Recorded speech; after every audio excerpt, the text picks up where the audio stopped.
vídeo sobre o conflito Rússia e Ucrânia, né? E aí vamos relembrar um pouquinho do que a gente falou nessas últimas partes, né? Eu vou até voltar aqui, mostrar para vocês, né, o mapa do território ucraniano, onde está a capital Kiev, né? Luhansk e Donetsk, ali são regiões que vão buscar e se anexar à Rússia. Ali você vai ter movimentos pró-Rússia nessa região, a Crimeia, que depois vai ser anexada pela própria Rússia, né?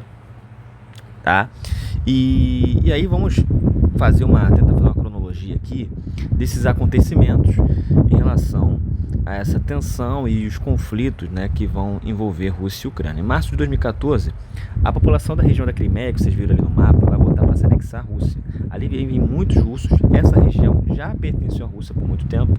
No século XIX você teve um conflito entre os russos e turcos ali, onde a Rússia toma o território. Nos anos 50, o território da Crimeia vai ficar sob a administração da Ucrânia. Nesse caso, existia ainda a União Soviética, né? A Rússia e a Ucrânia faziam parte dessa União Soviética. Nikita Khrushchev era o líder soviético e passa essa administração da Crimeia, aquela região da Crimeia, para a Ucrânia, que fazia parte, né, dessa União Soviética. Ninguém ia pensar que a União Soviética um dia ia acabar, né? Ali estava todo mundo junto, né? Tudo a mesma coisa, Ucrânia, Rússia, as outras repúblicas fazendo parte da União Soviética. Então, ficar sob a administração da Ucrânia, né, não seria o menor problema, né? Bom, a ONU, os Estados Unidos e a União Europeia não vão aceitar esse referendo popular e vão impor sanções aos russos, tá? Lembrando que mesmo assim a Rússia vai anexar a Crimeia depois dessa votação. Em 2018 foi construída ali uma ponte ligando a região à Rússia, né, mas ela foi bombardeada pelos ucranianos. Antes disso, também ali, ainda em 2014, em maio, o Pedro Poroshenko é eleito como presidente ucraniano, ele muito mais com viés liberal, muito pró-Estados Unidos, pró-Ocidente, com a ideia de uma descomunização da Ucrânia. E aí uma das promessas dele é assinar o Tratado de Livre Comércio com a União Europeia. A Rússia vai fazer o quê? Ameaçar cortar o gás natural que fornece a Europa Ocidental. Tá? A Alemanha, entre os países da Europa Ocidental, compram gás natural da Rússia. Então isso vai ser uma ameaça de Putin, né? Principalmente com essas promessas de Pedro Poroshenko, agora até muito mais pró-Ocidente do que o próprio Viktor Yanukovych, o anterior, que foi deposto, né, e foi se exilar na Rússia.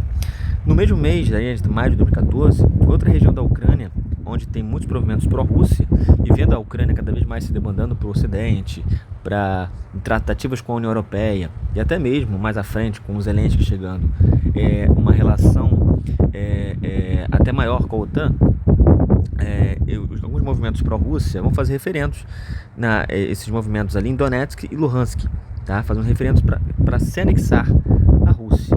Tá? A Ucrânia vai reagir, tropas do governo vão atacar esses separatistas pró-Rússia, tanto em Luhansk quanto em Donetsk. Tá?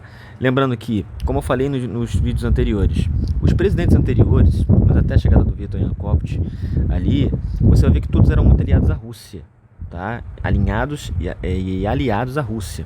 O Pedro, ele era mais aliado aos Estados Unidos, ele vai buscar um viés mais liberal, ele dizia que precisava de uma descomunização da Ucrânia, tá? Então ele vai ser muito pró as tratativas com a União Europeia, né? Um acordo de livre comércio com a União Europeia, tá? Isso vai deixar o Putin um pouco insatisfeito, tá? Então a Rússia só não tomou a Crimeia antes, pois os presidentes ucranianos sempre tiveram uma boa relação com a Rússia.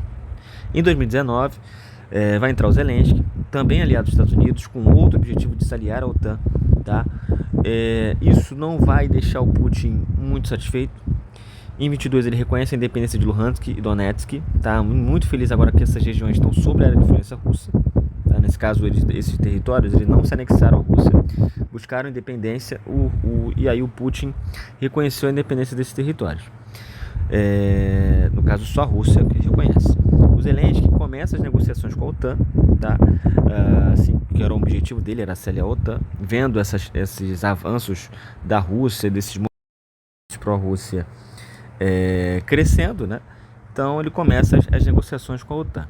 Bom, o Putin ele atacou a Ucrânia porque ele viu que teve um acordo lá atrás, né, no fim da Guerra Fria, que a União Soviética deixaria as repúblicas livres, né?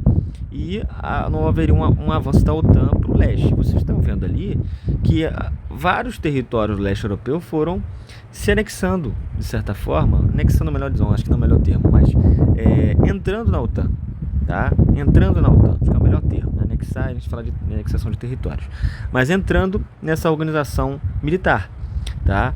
Então, se a Ucrânia adere, é deixar o território russo mais vulnerável aos ocidentais, é perder uma nação irmã para o ocidente. Então, ali seria a última barreira, a gente pode dizer assim, a Ucrânia e a Bielorrússia.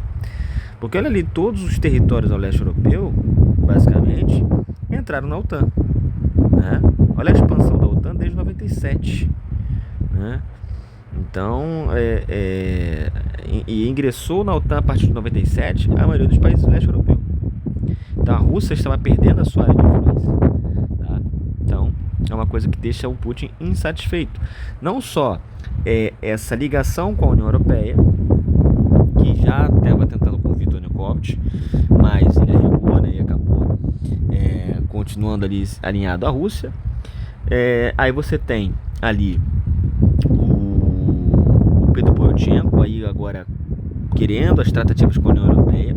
Vemos Zelensky com a ideia de entrar na OTAN. Então tudo isso vai deixando Putin insatisfeito, porque, como eu falei no vídeo lá na parte 1, né, a Rússia vê a Ucrânia como uma nação irmã, como parte da Rússia, né?